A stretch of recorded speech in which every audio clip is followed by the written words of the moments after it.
Se eu e você, lado a lado, vamos matar esse cara, coautores de homicídio. Ou se eu, o João Vitor, empresta a arma dele para eu e você matarmos o cara. Então ele é partícipe. Ele auxiliou materialmente ao crime, tá? E eu e você, a gente executou, praticou o núcleo de lá do tipo, matar alguém, eu e você, coautores. Beleza? Mas aí seria um homicídio, que seria um crime comum, beleza? Aí eu pergunto, você não é servidor público. Você pode entrar na administração pública, subtrair um bem? Pode. Qual o crime que você responde? Roubo, é? Furto, porque não teve violência, nem grave ameaça. Furto. Você pode responder por peculato? Por que não pode?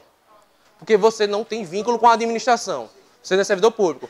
Mas se eu disser assim, Efraim, você sabe que eu sou servidor público? Sabe, não sabe? Efraim, vamos lá na delegacia e vamos roubar, né? Furtar um computador. Aí tu bora lá. Quando a gente for pego pela administração pública, responder por crime, você vai responder por que crime? E eu? Errado, os dois peculatam. É, porque você sabia que eu sou servidor público. Tá? E o fato de eu ser servidor público é um elemento necessário para que o crime de peculato aconteça. Só existe peculato se existir servidor público, certo ou errado? Certo. Beleza? Então, como ela é uma elementar de um crime é quando um verbo daquele lá no caput 121, matar alguém, quando uma elementar daquela é necessária para o crime acontecer. Tá? Por exemplo, no crime de furto, não tem nenhuma elementar obrigatória para o crime acontecer. Pode ser eu praticando furto, pode ser você praticando furto, vai ser furto. Agora, o peculato só vai ser peculato se tiver um servidor público praticando crime. Quando tem esse servidor público praticando crime, e você sabe que ele é servidor público, a elementar servidor público se comunica para você, ou seja, passa para você. E você responde como se fosse servidor público. Beleza? Outro exemplo para massificar. Infanticídio. Se tem uma mulher lá, sua mulher está parindo, um exemplo, sua mulher está parindo. Quando o pivete está nascendo ou já nasceu, você vai lá, você, por conta própria, torce a cabecinha dele. Prá! Matou o pivete. Qual crime você cometeu?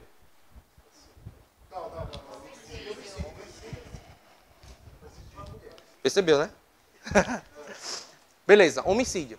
Beleza? Se ela sozinha, praticar um crime, matar a criança, influenciada pelo estado puerperal, ou seja, está com dano psicológico. Se ela matar, ela comete que crime? Infanticídio. Beleza. Se você age em conjunto... que é um homicídio privilegiado, o infanticídio. Se você age em conjunto com ela, sabendo que ela está influenciada pelo estado puerperal, e ajuda ela a matar o pivete, sufoca ele, faz o que for, você responde por que crime? Infanticídio. Tá? Se você conhece a condição da pessoa que você está ajudando a praticar o crime, e essa condição é um elemento necessário para o crime acontecer, por quê? Infanticídio só acontece se tiver estado puerperal. E se for a mãe. Você sabe que ela é a mãe e você sabe que ela está no estado puerperal. Então, essa circunstância se comunica a você. Porque sem ela, não existiria infanticídio, existiria homicídio. É um elemento necessário do crime. Tá? Lá na frente a gente vai explicar mais. Aí você vai responder por infanticídio também, entendeu? Porque você sabia da condição dela e praticou. Beleza? Tranquilo? Mas, enfim, lá na frente a gente vai explicar. Eu quero que você saiba o seguinte, que crime próprio admite coautoria e participação. Por que eu quero que você saiba disso? Porque o crime de mão própria,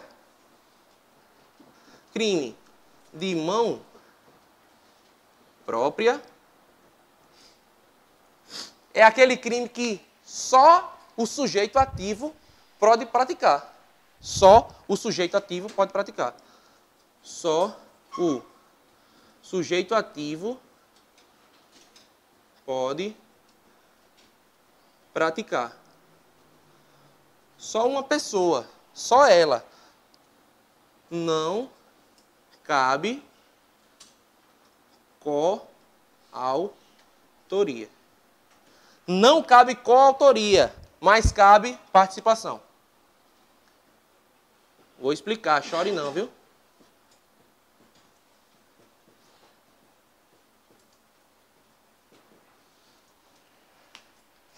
Presta atenção, bisonho. Vê só. Você pode praticar... Você, João Vitor, fala a verdade. Se for verdade, diga que é. Você pode praticar aborto em você mesmo? Por que não? Porque eu não sou mulher, né? Pronto. Você...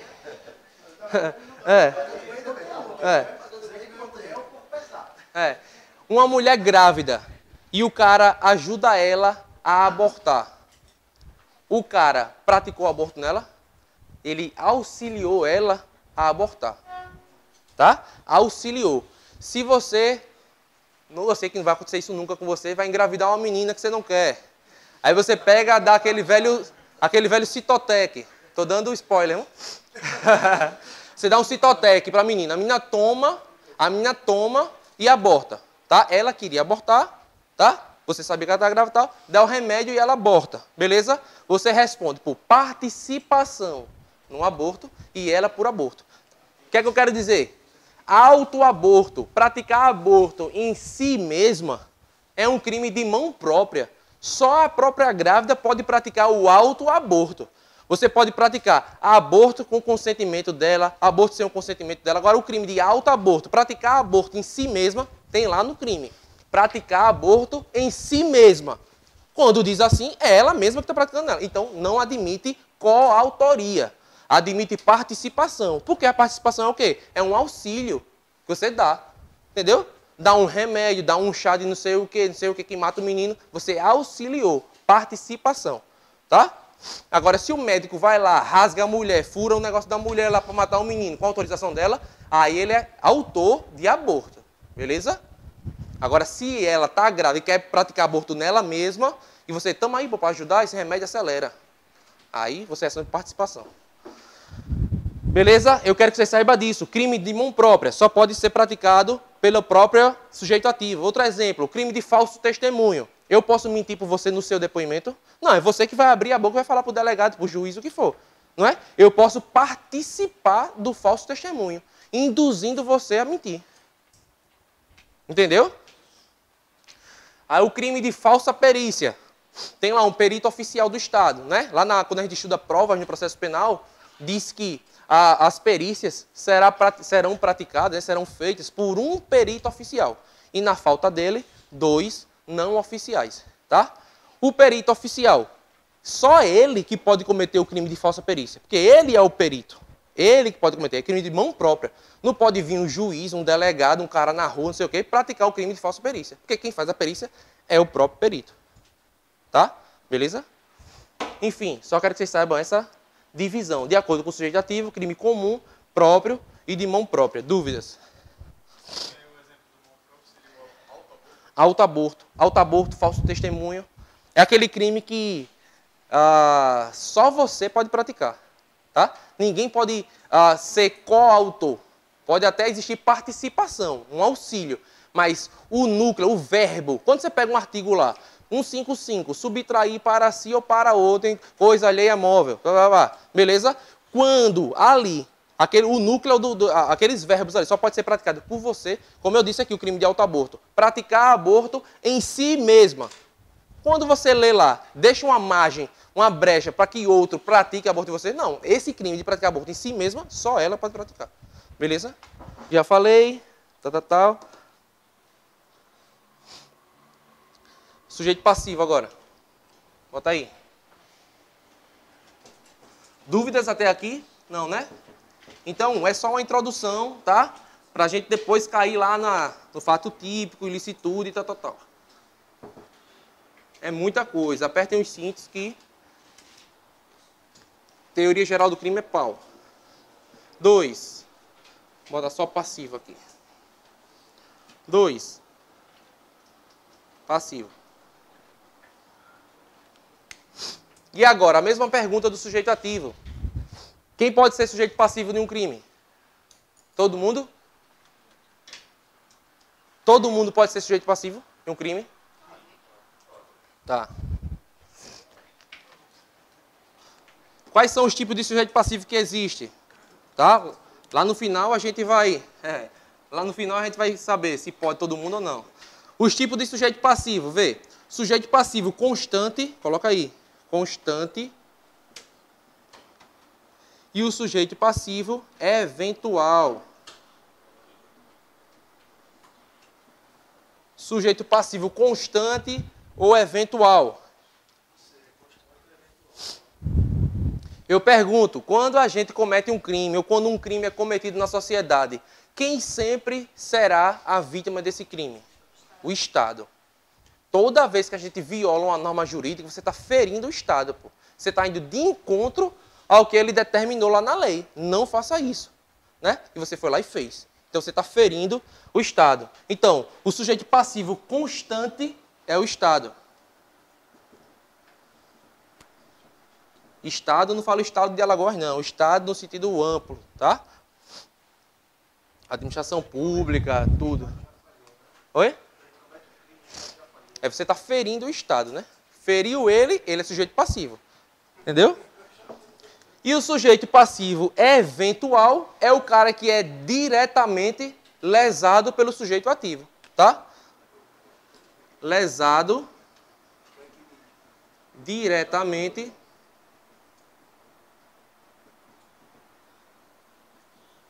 pelo sujeito ativo. Tá? No crime de homicídio, quem são os sujeitos passivos? O morto e o Estado. No crime de roubo, o cara que teve seu objeto lá subtraído e o Estado. Ou seja, todo crime vai ter o Estado. Tá? Todo crime vai ter o Estado. Agora, nem todo crime vai ter uma pessoa física, né? Como vítima. Por que não, professor? Porque se eu estiver portando uma arma ilegalmente, eu estou ferindo quem? Diretamente, pessoa nenhuma. Né? Mas é um risco à coletividade. Beleza? Quando eu pratico um crime contra o meio ambiente, eu estou lesando quem? A coletividade. Tá? Não tem uma pessoa específica que eu lesei. Tá? Então anota aí. Vamos ver aí. Quem pode ser sujeito passivo do crime?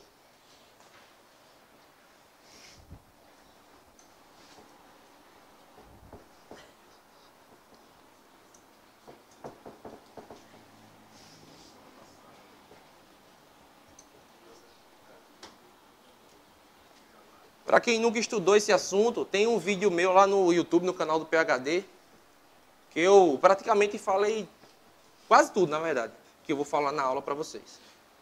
Tá? Foi uma aula teste que o Jales estava começando a gravar as aulas e pediu para que cada professor gravasse uma aulinha para divulgar. Tá? Então tá lá, eu gravei Teoria Geral do Crime. Tá? Então vê. Quem pode ou não pode ser sujeito passivo. Eu vou perguntar a vocês, vocês vão respondendo, tá? Primeiro, animais. Animais são sujeito passivo de crime se eu chegar ali na rua, cabo de vassoura na cabeça de um cachorro, pau. Quem é o sujeito passivo do crime? O cachorro? O cachorro vai para a justiça reclamar de mim? Ninguém? O dono? Quem? É um crime contra o quê se eu matar um cachorro? Meio ambiente, pô.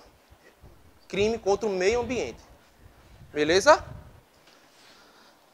Crime contra o meio ambiente. Então, se é um crime contra o meio ambiente, o sujeito passivo no crime contra os animais, contra as plantas, se você chegar numa praça pública dessa aí, destruir planta, desmatar tudo, meio ambiente. O sujeito passivo é o quê? Coletividade. É um direito de terceira geração, né? Olha, estão estudando? Geração ou dimensão? Animais. Eu não perguntei lá no começo. Animal pode ser sujeito ativo de um crime? Se não pode ser passivo. E quando o cachorro avança? E morde o cara? Eu falei que ele avança, não falei que o cara estiga. É.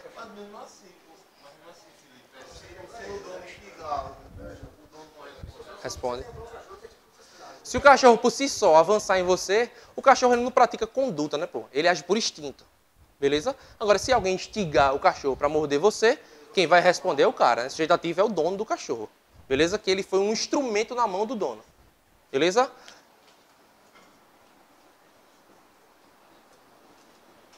Os mortos. Os mortos podem ser sujeito passivo de um crime? Se eu der uma bicuda na cabeça do morto, se eu xingar o morto, tamo aí, chega no velório do cara, né?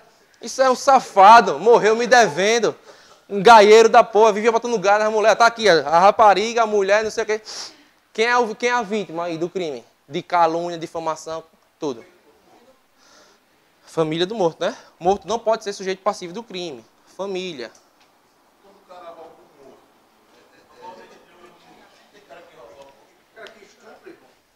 Vou botar aqui, ó. Necrofilia.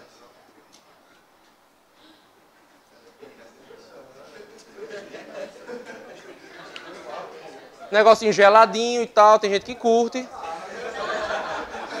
Meu irmão, você duvida? Tem gente que come animal, velho. Esse cara de interior, torcedor do CRB. Enfim, zoofilia é crime contra o quê? Meio ambiente, pô. Tá maltratando o bichinho do cabritinho? Da cabritinha? Da burrinha? Necrofilia, pegar o mortinho lá. E aí? É crime contra o quê? É uma falta de respeito, né, velho? Contra o morto. Deixa nem o cara morrer em paz. É considerado vilipêndio. Vilipêndio. Vilipêndio é um crime contra os mortos, tá? Mas o sujeito passivo é a família. O sujeito passivo é a família. Aí você estuda enfermagem, medicina, educação física na sua faculdade e tem lá, né? Um cadáver para todo mundo estudar. Beleza? Aí você tá lascado que nem eu na época da faculdade de educação física, em anatomia, se a turma tirar 6,5 para passar arrastado. Aí você faz o quê? Pega o morto, bota no saquinho e leva para casa. Furtou o morto para estudar sozinho. Mas sua mãe, que cheiro ruim já pôr no quarto e você lá. Capeste para não reprovar, né? Pré-requisito para 5 matérias. Aí botou um mortão nas costas e vai lá, com o morto. Parecia um tapete, né? Que você comprou na Imperador. Beleza. Sujeito passivo do crime. O morto foi furtado. Quem é o sujeito passivo? A instituição, pô. Tá? Morto. Família. A instituição que pertence à instituição.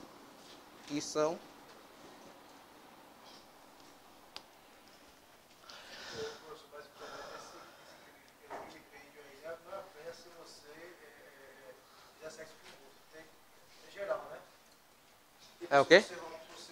Vilipêndio não é só sexo, não. Vilipêndio é você desrespeitar o morto.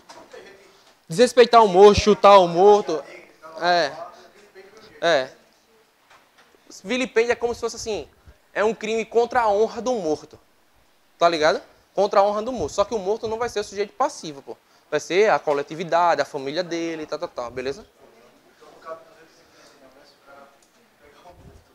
Cabe o quê? 213 é o quê? Sim. Não, pô. Não é estupro, não. Porque estupro é você praticar ato libidinoso, né? Ou forçar um ato libidinoso ou conjunção carnal com vivo, né, velho? Com alguém. Quem é alguém? Com alguém. Alguém é vivo, pô. É tipo assim. Se você vai atirar no cara e o cara tava morto, qual é o crime? Crime impossível, pô. Por quê? No 121, como é que tem lá dizendo? Matar alguém. Alguém vivo, né, velho? Porque se você matar alguém morto, não fez porra nenhuma. Beleza? Crime impossível. Absoluta impropriedade do objeto, pô. O objeto é inapropriado para você consumar seu crime. Beleza? Superando isso aí. Nem começaram os exemplos massas, já estão aí, toda ofegante. Objeto material do crime. Bota aí, objeto.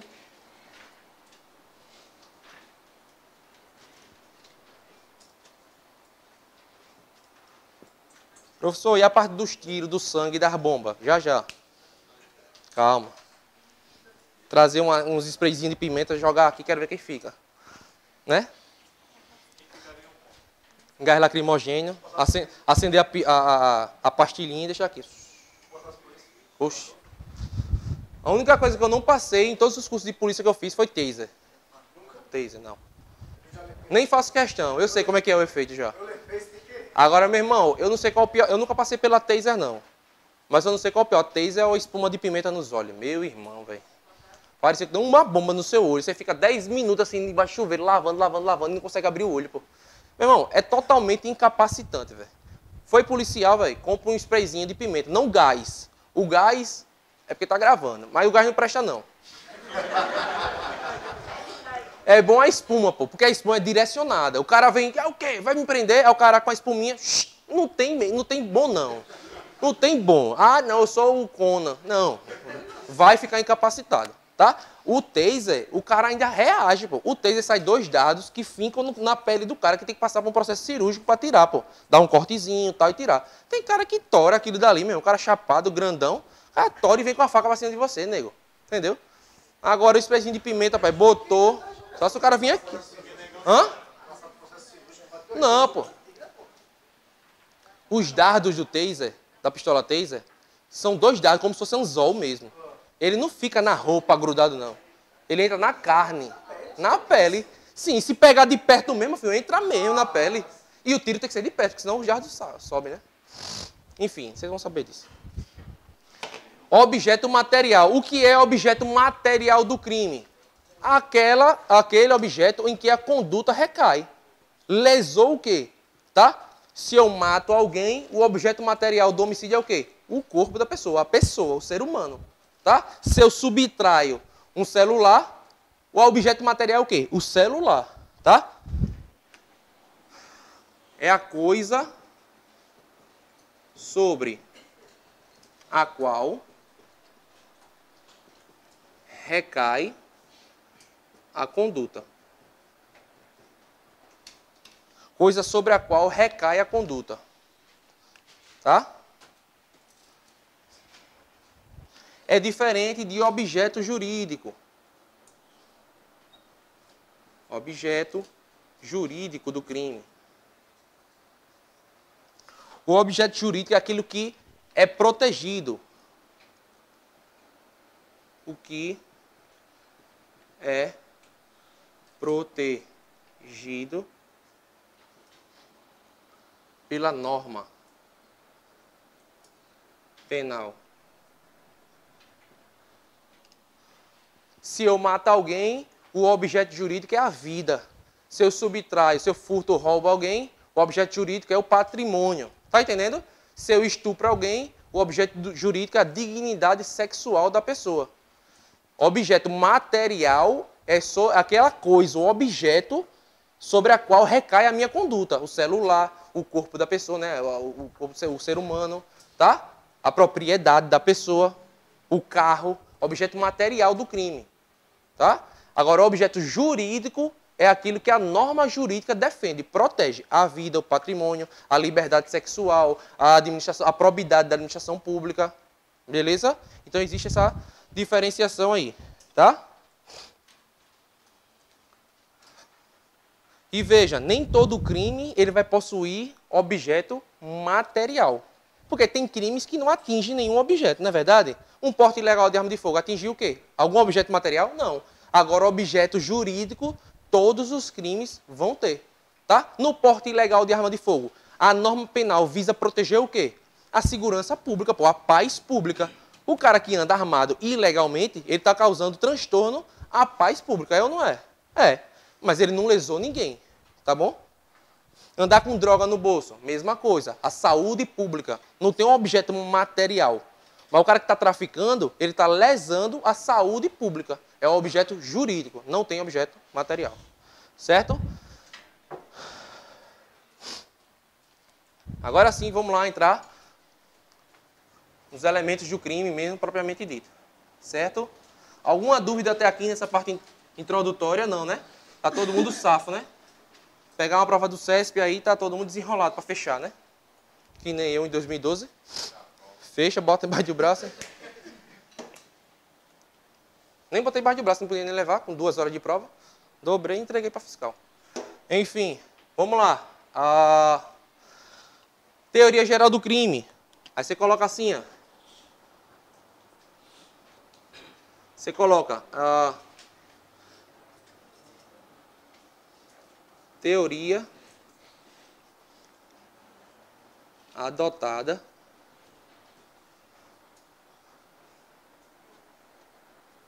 para o crime. Minhas palavras.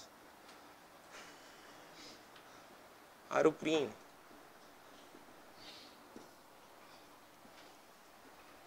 Tá?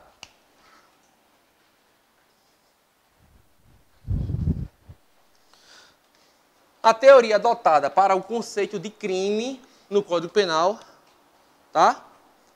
Foi a teoria finalista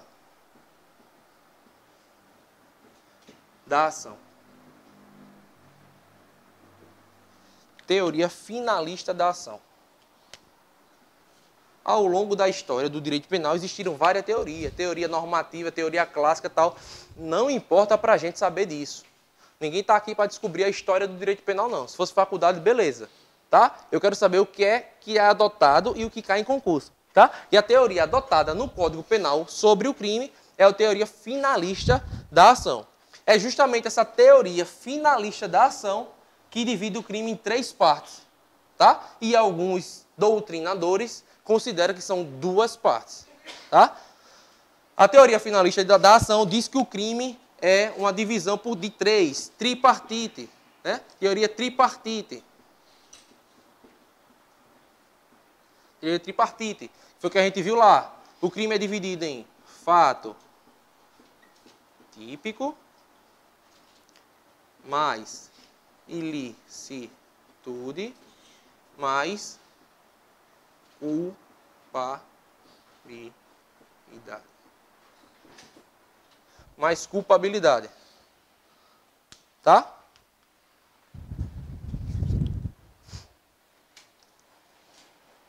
Mais culpabilidade. Tá?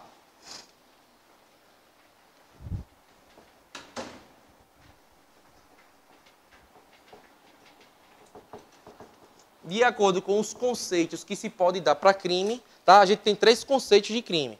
É o formal, o material e o analítico. Tá? Esse aqui seria o conceito analítico de crime. Tá? Conceito analítico de crime.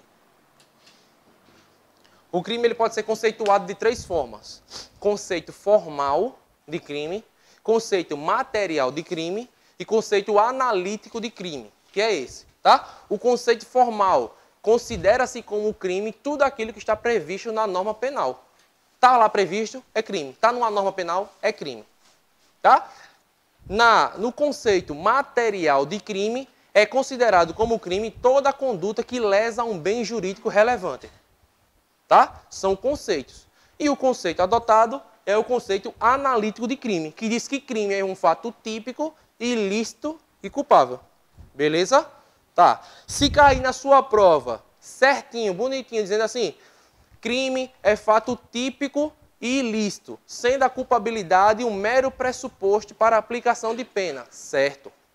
E se disser que crime é fato típico, ilícito e culpável, certo também. Beleza? Porque CESP, só quem entende ela é ela mesma. Certo? E não vá discutir com a banca. Ah, mas o Felipe disse que eram os 3, meu irmão. Seja flexível, pô. Não ingesse nada. Não pode rotular, né? Como diz teu amigo.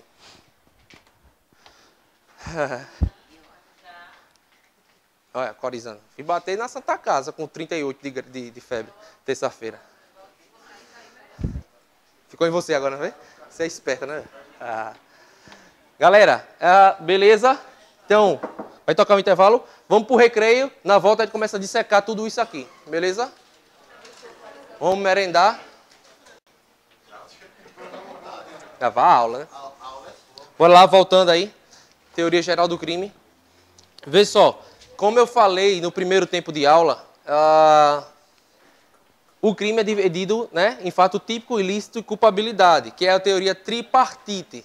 Tá? E por que eu disse que tem aquela discussão doutrinária? Alguns doutrinadores acham que é teoria bipartite e outros acham que é teoria tripartite.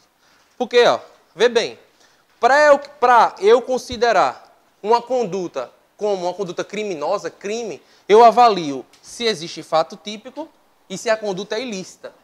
Aconteceu esses 2 elementos aqui, eu considero como crime. Professor, e para que eu vou olhar a culpabilidade? Se o cara vai receber uma pena ou não. Tá? Se o cara for um inimputável, ele praticou crime, porque tem fato típico, foi ilícito. Mas como ele é um menor de 18 anos, ele não comete crime, então não vai receber uma pena. Certo? Então, existe essa divergência aí. Aí você pode colocar que a culpabilidade é um pressuposto. Ou seja, eu vou só olhar para a culpabilidade para avaliar se o cara que cometeu o crime vai receber uma pena ou não. Tá? Mas se ele praticou fato típico e ilícito, já é crime. Aqui eu só vou saber se ele vai receber uma pena ou não. Beleza? Por isso que tem essa discussão de bipartite e tripartite. Qual é a certa? Bicho, você tem que interpretar a questão. A maioria das questões, a maioria da doutrina, adota a teoria tripartite. O crime é dividido em 3, como está aqui. Tá? Aí um ou outro perdido adota como bipartite. Tá? Mas aí na sua prova você vai avaliar. Se ele diz que é bipartite e a culpabilidade é pressuposto para a aplicação da pena, pô, tá bem direitinho, bem certinho, tá. Se ele disser que é tripartite, dividido nesses 3, tá certo também. Beleza? Então vamos lá analisar elemento por elemento, né? Do crime.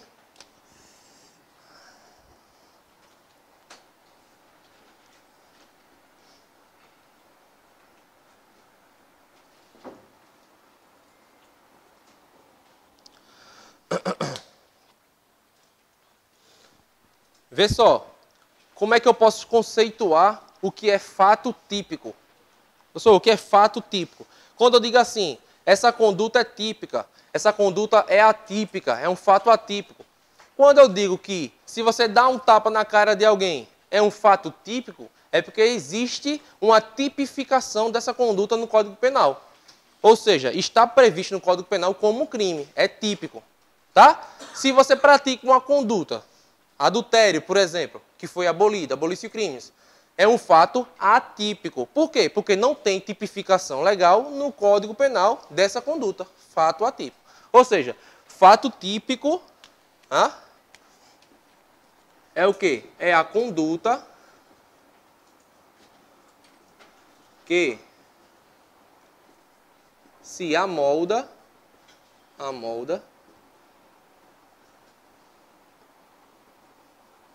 com a previsão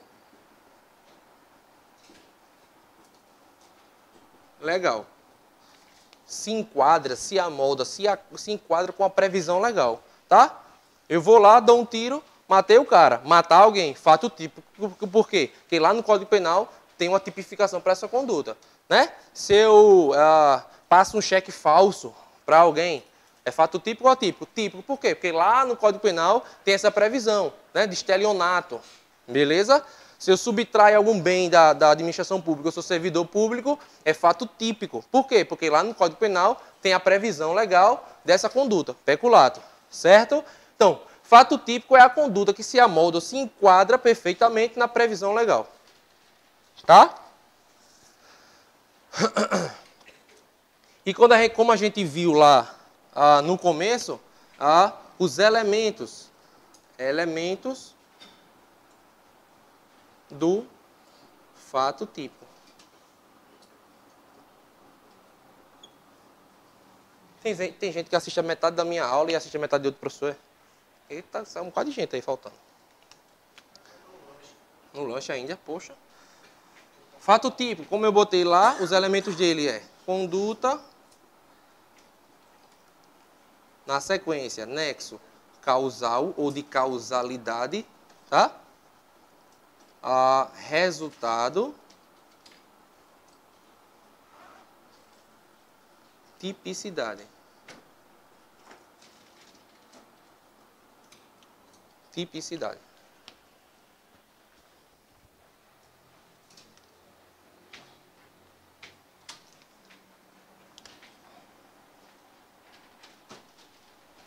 Então a gente vai estudar cada elemento do fato típico, tá?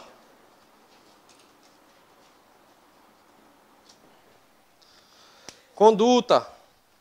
Vamos lá, um mundo de informação na conduta, tá? De todos os elementos aí, conduta é o maior que tem, tá? Na conduta a gente vai estudar quais são os tipos de conduta, né? Conduta comissiva, ou seja, por uma ação, eu cometi uma conduta comissiva, ação. Tem a conduta omissiva, né? E assim vai. Pela conduta, o crime pode ser o quê? Doloso, culposo, consumado, tentado, tá? Então tem muita coisa aí, inclusive o erro de tipo, né? Erro de tipo vencível, invencível, excusável, inexcusável, acidental, tá? Essencial. E por aí vai, um mundo de informações. Então é interessante que vocês estudem em casa também, para não chegar voando. Ou pelo menos assista a minha aula no YouTube, lá vai lá no canal do PhD e procura lá minha aula, pô. Beleza? Então tem lá completinho, já dá uma esparecida, já vem para a aula meio que sabendo. E vê só, conduta. O que seria conduta? Conduta é tudo aquilo que é praticado por alguém, né, com uma determinada finalidade, né, de cometer algum crime, certo? É uma conduta, tá? E, de acordo com a teoria finalista, que é adotada pela teoria finalista, adotada, ela é, vê, conduta é uma ação voluntária,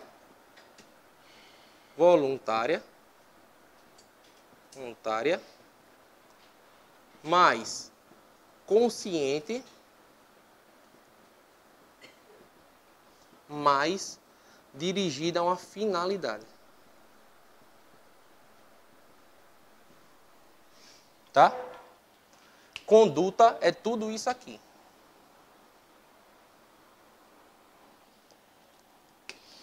É uma ação ou uma omissão, que a gente vai ver depois, voluntária, consciente e dirigida a uma finalidade. Beleza? Principalmente esses dois elementos. Muito importante, voluntário e consciente. Por quê?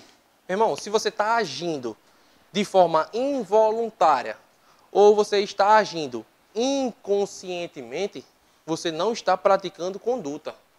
Tá? A gente vai estudar quais são as excludentes da conduta. Tá? Então lembra, se a questão de vocês vier dizendo que o cara involuntariamente praticou alguma coisa, ele não praticou conduta. Se ele não praticou conduta, ele não praticou fato típico. Se não praticou fato típico, não praticou? Beleza? Então, efeito cascata sempre, pô. Tá? A gente viu que tem todos esses elementos aqui. Se não pratica qualquer um desses elementos aqui, não tem fato típico, que não tem crime. Beleza? Efeito cascata. Vai anulando tudo. Então, coloca aí que pela teoria finalista, conduta é uma ação voluntária, consciente e dirigida a uma finalidade específica. Tá certo? Aí você vai colocar que, de acordo com a teoria finalista, coloca um OBS, dolo e culpa estão na conduta. Na conduta. São elementos da conduta, dolo e culpa, que a gente vai estudar lá na frente. Tá? Por quê? Porque antigamente, nas outras teorias existentes, o dolo e a culpa estavam lá na culpabilidade.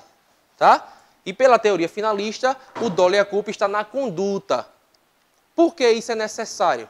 Vê só, quando alguém pratica uma conduta, se fosse a teoria antiga, que o dolo e a culpa estavam lá na culpabilidade. Na teoria antiga, o cara praticou uma conduta, eu vou analisar o fato típico. Pô, tem conduta?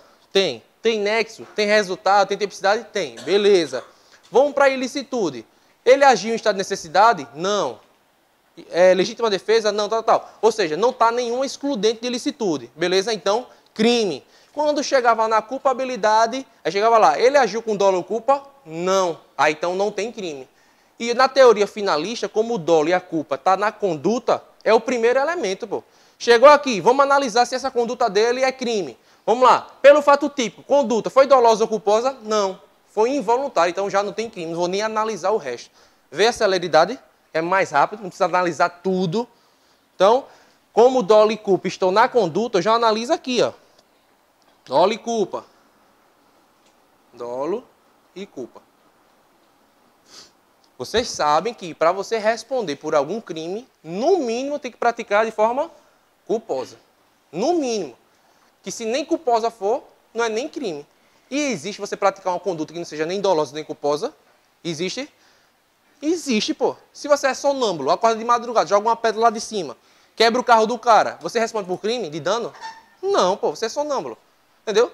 Você, sei lá, bate na sua mulher de madrugada, puf, puf, puf, sei lá, faz qualquer coisa, pega a arma e dá um tiro em alguém, sonâmbulo. Não responde por crime nenhum. Por quê? Porque tem que ser voluntário e consciente. Você não estava consciente do que você estava fazendo. Matar a mulher pode ter sonâmbulo. É. Tem gente que mata os pais, né? Pra ficar com a herança e eu sou sonâmbulo. Mas ninguém pula da janela, né? De vez em quando eu dou umas conversadas sozinho. Eu tô pegando no sono e dou umas conversadas sozinho. De vez em quando tu ronca, né? Só quando dorme, né? Só quando dorme ele ronca. Dois tapinhas no braço dele e socou. Foi mesmo, bicho. Socou por dentro. Se ela não fosse ligada no jiu-jitsu, até isso mulher tem que saber, pô, de jiu-jitsu. Porque se não soubesse que tem que bater, tá vendo a importância? Imagina, o cara 1,93 m, 120 kg. Oxi. Muscular aqui. Ela tava ficando roxa, aí tá aqui. Se ela morresse nesse caso aí, ele seria preso? Não, nada. Não acontece nada, nada, nada com ele. Agora, não é assim. Não acontece nada com ele, ele não vai nem pra delegacia. Não é assim, pô. Vai ser instaurado inquérito, processo, tal. Ele vai reunir provas com o psiquiatra dele, psicólogo dele, médico, tudo. Quando provar que ele é sonâmbulo, caso fortuito força maior. São coisas que você não tem controle, né? Caso fortuito aconteceu um evento da natureza, tal, força maior, alguma coisa agia sobre você e você não tinha controle, tá? Tava dando força a você, alguma coisa assim. Depois de caso fortuito força maior, uma coisa que cai muita pegadinha em prova, tá? Se liga aí. Coação física irresistível. Irresistível. Coação física irresistível. Meu irmão, o que chove de questão sobre isso aí, para você confundir coação física irresistível com coação moral irresistível, tá? Vou botar aqui, ó. Coação física é diferente de coação moral. Meu irmão, coação física irresistível é aquela cena de filme, né? Que os caras estão brigando com a faca na mão, aí o cara monta em cima do outro, aí bota a faca aqui, o outro fica se defendendo, o cara empurrando a faca até a faca entrar no peito do cara. É tipo, o cara tá com a faca na mão e você pega na mão do cara junto com a faca e faz ele enfiar em outra pessoa a faca. Ele não cometeu crime nenhum, porque tinha uma força maior que a dele agindo nele, pô.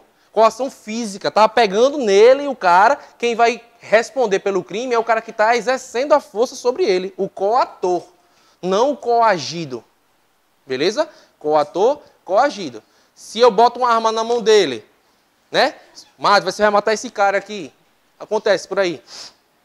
Tá no canavial, tá lá, ajoelha aí. Aí, novato, né? Aí bota a mão aqui. Aí, não vou não. Aí vai, porra. Tirar o cabaço. Aí, pega aqui e segura na mão do cara por cima da arma. Pega o dedo dele, bota por cima do dedo do cara e puxa. Puf. Quem foi que matou? Não foi o cara, foi o outro que estava mandando e botando a mão por cima dele, tá? O cara que é o coator é o autor do crime. O coagido não responde por nada, certo? Porque foi coação física irresistível. Agora, a diferença da coação física para a coação moral. Física, já está dizendo física. Moral, psicológico, pô, né? O exemplo clássico de doutrina, né? O gerente do banco, né? O cara vai lá, o cara tá para sair para o banco, para ir trabalhar. A quadrilha para lá na frente da casa dele, desembarca 2 caras, rende ele e a família dele, mulher, filho, babá, o que for. Quando rende, irmão, você é o gerente do Banco do Brasil, né? Sou. Então você vai agora com a gente ao banco e vai abrir o cofre e vai me dar todo o dinheiro. Beleza? Se você não abrir o cofre, eu estou aqui com sua mulher, com seus filhos, sua babá, todo mundo. Vou matar todo mundo. Então, ele não tem opção nenhuma para fazer, pô. Ele vai lá no banco, abre o cofre e entrega todo o dinheiro para o bandido. Ele agiu coagido moralmente. O cara não pegou na mão dele e abriu o cofre. Ameaçou a filha dele, a mulher dele, para ele abrir. Então, coação moral. A coação física exclui a conduta. A coação moral exclui a culpabilidade. exclui a culpabilidade. Beleza? Então, chove questões de prova sobre isso aí, confundindo coação moral com coação física. E outra coisa, a coação tem que ser irresistível. Tá? Não venha dizer que uma criança pegou na sua mão e forçou você a enfiar a faca no peito da sua mulher, não. Não venha, não. Porque uma criança não tem força para você. A física exclui a conduta, que exclui o fato típico. A moral, né, é inexigibilidade de conduta diversa, que exclui a culpabilidade. Certo aí? Outro excludente de conduta, estados de inconsciência e movimentos reflexos. Estados de inconsciência e atos reflexos.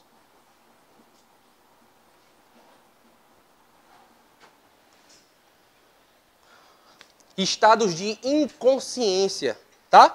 Sonambulismo, hipnotismo, né? O cara vai lá, compre batom, você vai lá e comprou o batom. Ou pegou na Americana, né? Naquela velha, né? Insignificância, né? Furte batom, furte batom. Furte babalu. É, babalu, é? Aí você leva lá e furta. Aí você diz, doutor, eu estava hipnotizado pelo homem da propaganda. Ele fez, compre batom. Mas ele disse compre, né? Entendeu? E atos reflexos é movimentos do nervo, né? Quando você leva uma pancadinha aqui no ombro, que você faz assim. Entendeu? Não é? Não tem isso, né? De vez em quando dá um choque da bexiga, aí de repente eu tô com uma faca na mão e dou um negócio aqui, aí a faca, tum, no pescoço dele. Entendeu? Sem querer. Aí fica, aí dá outro, entendeu? Até matar ele. Então não respondo por nada, que foi atos reflexos. Né? O cara dá aquela pancadinha aqui, tô na cara dele, estoura o nariz. Então eu não respondo por nada, tá? Não. Se você tomar um movimento involuntário, sim, né?